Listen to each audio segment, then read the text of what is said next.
Over 2 years after the release of the USB-C only 12-inch MacBook and the subsequent release of the USB-C only 2016 and 2017 MacBook Pros, there's still a distinct lack of USB-C external drives available for those who need extra storage.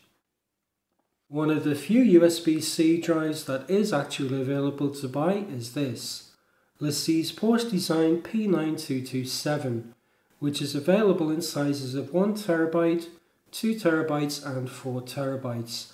I have here the 4TB version. The drive comes in a sleek all aluminium enclosure, and as well as this silver version here, it's also available in gold and pink, otherwise known as rose gold, to match the 12-inch MacBook colours. Unfortunately, there's no space grey version now.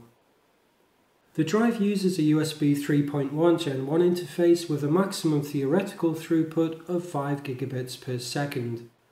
Power and data transfer are handled through a single USB-C cable, and a USB-C to USB-A cable is also included for those who don't have a USB-C port. After connecting the cable, the drive powers on and a small blue power LED by the USB port lights up.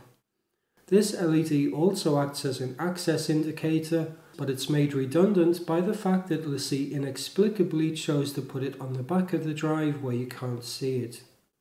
The drive comes with Lacie Desktop Manager and Setup Assistant software for both Mac and Windows, which installs its own custom drive icon.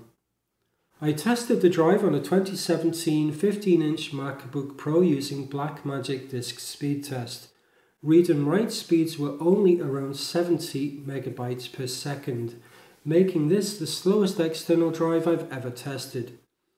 Just to be sure I was getting an accurate speed, I tested the drive with an older Retina MacBook Pro using USB-C to USB-A cable, and the results were exactly the same. At 70 megabytes per second, the drive is around 30% slower than the budget Toshiba CanViewer Basics drive I tested 2 years ago.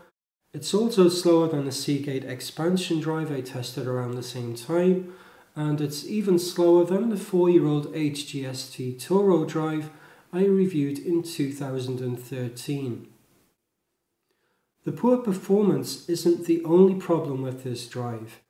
The aluminium casing, while it looks nice, has very sharp edges which just picking it up makes it feel like you're going to cut your hands.